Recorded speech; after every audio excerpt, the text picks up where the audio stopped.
Dietrich von Hildebrand, ele fala aqui de 4 elementos do nosso organismo espiritual. E ele começa o parágrafo desta forma. 2 componentes principais da personalidade precisam ser distinguidos aqui. Em primeiro lugar, a plenitude do organismo espiritual, tá certo? E qual é esse organismo espiritual? O primeiro deles é o seguinte: a faculdade de amar, né? Ou seja, todos nós nascemos com essas capacidades. E a capacidade de amar é uma delas. Mas só que a gente tem que observar o seguinte: essa capacidade de amar é uma percepção que a gente tem de um objeto ou de uma pessoa, e de fato a gente começa uma interação com essa coisa ou com essa pessoa, tá certo? Então vamos lá. Eu conheci a minha esposa, né? E o primeiro movimento é querer conhecê-la, querer ter uma proximidade com a minha esposa e começar um relacionamento, né? Todos nós temos essa capacidade de amar. E dentro dessa perspectiva, nós, como seres humanos, acumulamos coisas e pessoas que nós amamos, né? Mas só que o que diferencia uma pessoa que tem saúde mental e uma pessoa que não tem saúde mental? O que vai diferenciar é a qualidade da coisa ou da pessoa que você ama. Porque você vai se transformar naquilo que você ama.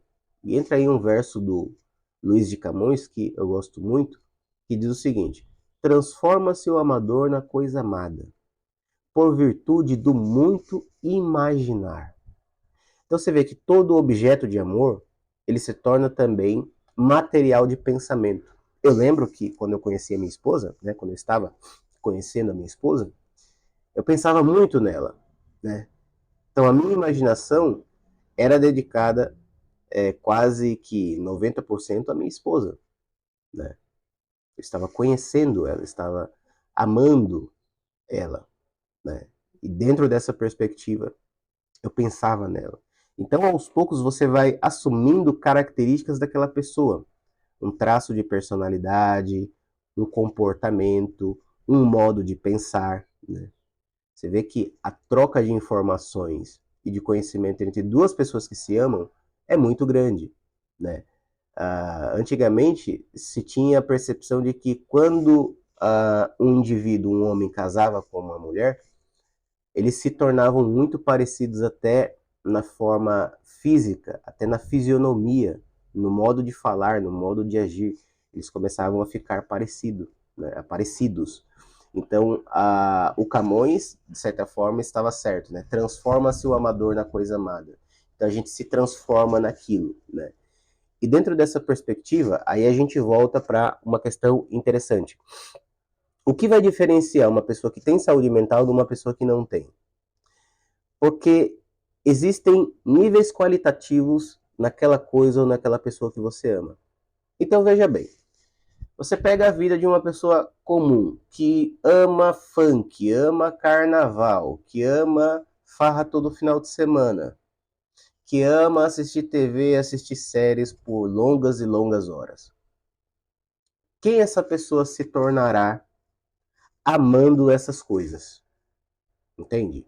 Então, quando a gente vai atender uma pessoa em psicoterapia, a gente precisa ir a fundo em quais são os hábitos e costumes dessas pessoas.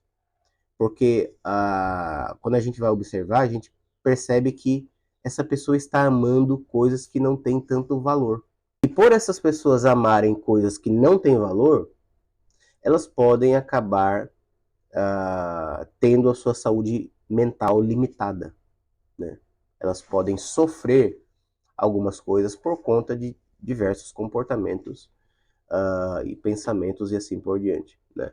Então, dentro dessa perspectiva, quem ama coisas que não têm valor acabam sofrendo mais, né?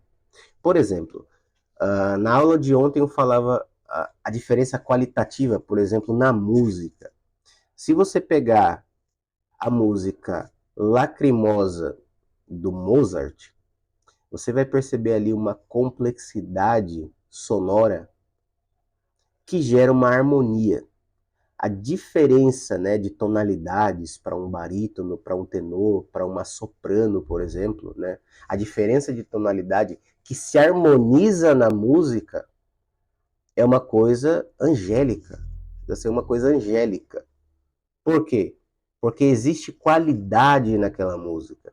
Cada componente daquela orquestra, né, estudou muito para conquistar, né, aquele nível de excelência, né, na execução de uma música.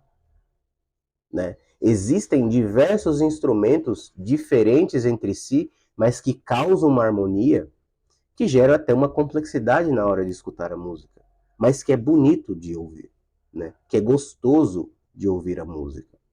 Então você vê que existe uma diferença qualitativa da Lacrimosa, tá certo? Para uma música, por exemplo, da Anitta. Você vê que as músicas da Anitta não exigem tanto nível de excelência na hora da execução, né? Na forma de cantar, na forma de executar ali os sons dos instrumentos e assim por diante. Então você vê que existe uma diferença qualitativa nas coisas que nós amamos. E aí você precisa ter noção do seguinte: pare e pense, o que eu estou amando? Será que as coisas que eu estou amando vão me transformar numa pessoa bem-sucedida? Ou as coisas que eu estou amando vai me transformar numa pessoa medíocre? Uma outra coisa característica do amor é o seguinte: é que aquilo que você ama toma o seu tempo. Ou seja, se você ama o celular, se você ama o Instagram, se você ama muito entretenimento, tudo isso vai tomar o seu tempo. Você vai gastar muito tempo nas coisas que você ama, entende? Agora, se você ama o conhecimento, você ama a vida de estudo, se você tem esse amor ao conhecimento, se você ama conhecer, você vai gastar o seu tempo com coisas completamente diferentes. Você vai gastar tempo lendo um livro, você vai gastar tempo assistindo a um podcast, você vai gastar tempo assistindo uma aula aqui da mentoria, né? Ou seja, o seu tempo será gasto com qualidade. A diferença qualitativa daquilo que você ama também vai definir quem você será no futuro. Entende? Então, assim, você precisa fazer uma lista e você precisa ser muito sincero com você mesmo. Você tem que se perguntar: bom, o que eu estou amando? Será que eu estou amando muita futilidade? Porque se eu estou amando futilidades, isso explica muita coisa. Isso explica o porquê que eu estou vivenciando essa experiência trágica, por exemplo, de uma depressão, de uma ansiedade, assim por diante. Por quê? Porque as pessoas só amam futilidades. As pessoas gastam 6 dias na futilidade, né? E tira um dia para coisas elevadas. Quando na verdade tem que ser ao contrário, você tem que gastar 6 dias da semana com coisas elevadas e coisas nobres, e você tira 10%, né, da sua semana para se dedicar a futilidades.